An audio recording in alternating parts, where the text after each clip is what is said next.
ఈ క్యాన్సర్ ట్రీట్మెంట్స్‌లో వచ్చిన డెవలప్‌మెంట్స్ ఏంటి మన దగ్గర?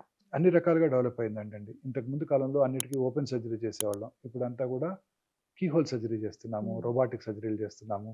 అంటే ప్రిసిషన్ సర్జరీస్ చేస్తున్నాము. పెద్దగా కోత కోయకుండానే ఈ ఆర్గన్స్ అన్నిటిని మనం తీయగలుగుతున్నాము. హ్మ్. అవన్నీ చాలా ఇంపార్టెంట్ డెవలప్‌మెంట్స్ వచ్చాయి. అలాగే రేడియేషన్ ఆంకాలజీలో కూడా ఆహ్, ప్రిసైజ్‌గా రేడియేషన్ డెలివరీ చేసే ఫెసిలిటీస్ అందుబాటులోకి వచ్చాయి. హ్మ్. రేడియేషన్ ఇస్తున్నప్పుడు చాలా కాంప్లికేషన్స్ వస్తుంటాయి. అవేంటంటే పక్కన ఉన్న నార్మల్ కణజాలం మీద కూడా రేడియేషన్ డోస్ పడినప్పుడు అనేక రకాలైన సైడ్ ఎఫెక్ట్స్ వస్తుంటాయి. అలా కాకుండా క్యాన్సర్ వచ్చిన భాగాన్నే ప్రిసైజ్‌గా టార్గెట్ చేసే రేడియేషన్ టెక్నాలజీ అందుబాటులోకి వచ్చింది. ఆ రోజుల్లో లీనియర్ యాక్సిలరేటర్స్ ఉండేవి. ఫస్ట్ లీనియర్ యాక్సిలరేటర్ హైదరాబాద్‌లో వసతుధారకం హాస్పిటల్‌లో అప్పుడు పెట్టడం జరిగింది. ఆ హ్మ్. తర్వాత ఇమ్మీడియేట్‌గా అపోలో హాస్పిటల్‌లోను, కామినేని హాస్పిటల్‌లో కూడా అందుబాటులోకి వచ్చింది. ఆ లీనియర్ యాక్సిలరేటర్ తర్వాత ఆర్క్ థెరపీస్ అంటే హ్మ్. పేషెంట్ చుట్టూ ఒక ఆర్క్ లాగా తిరుగుతూ అన్ని రకాల యాంగిల్స్‌లోనూ ఆ ట్యూమర్ మీద ప్రిసైజ్‌గా ఫోకస్ చేసే టెక్నాలజీ అందుబాటులోకి వచ్చింది. ఆ తర్వాత వీమాట్ టెక్నాలజీ అందుబాటులోకి వచ్చింది. Volumetric modulated arc therapy. ఆ తర్వాత 2014లో ఫస్ట్ సైబర్ నైఫ్ యాహ్! అంటే ఆహ్, రోబోటిక్ రేడియో సర్జరీ సిస్టమ్.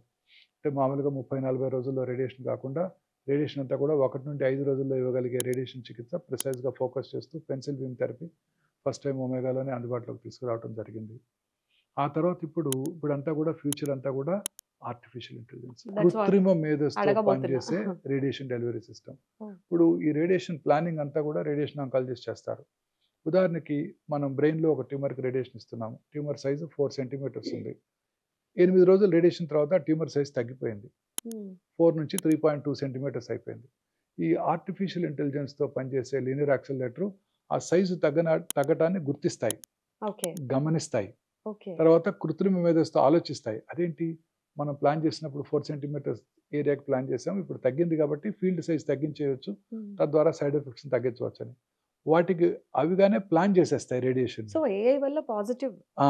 చాలా చక్కగా రిజల్ట్స్. 2 నిమిషాల్లో ప్లాన్ చేసి రేడియేషన్ డెలివరీ చేస్తాయి. ఓకే. కొన్నిసార్లు కొన్ని ఆర్గాన్స్ మూవ్ అవుతుంటాయి. హ్మ్. ఉదాహరణకి గర్భసంచి క్యాన్సరే తీసుకోండి. గర్భసంచి మీద రేడియేషన్ ప్లాన్ చేసాం, ఇచ్చేస్తున్నాం. హ్మ్. కానీ నాలుగో రోజు పేషెంట్‌కి కాన్‌స్టిపేషన్ వచ్చింది.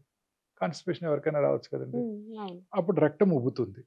ఉబ్బినప్పుడు అంటే ఫీకల్ మ్యాటర్‌తో లోడ్ అవ్వటం వల్ల సర్విక్స్ ఒక 2 మిల్లీమీటర్లు ముందుకు మూవ్ అవుతుంది. హ్మ్. పాత టెక్నాలజీలో రేడియేషన్ ఇచ్చినప్పుడు రెక్టమ్ మీద డోస్ పడిపోతుంది. హ్మ్. ఇక్కడేమవుతుందంటే ఆ కృత్రిమ మేధస్సుతో పనిచేసే ఈ లీనియర్ యాక్సిలరేటర్ ఈ మూవ్‌మెంట్‌ని గుర్తించి ఆ కొత్త లొకేషన్‌కి అడాప్ట్ చేసుకొని, ఆ కొత్త లొకేషన్‌కి ట్రీట్మెంట్ ప్లాన్ చేసి రేడియేషన్ ఇచ్చేస్తుంది. ఆ రోజుకి ఆ రోజు.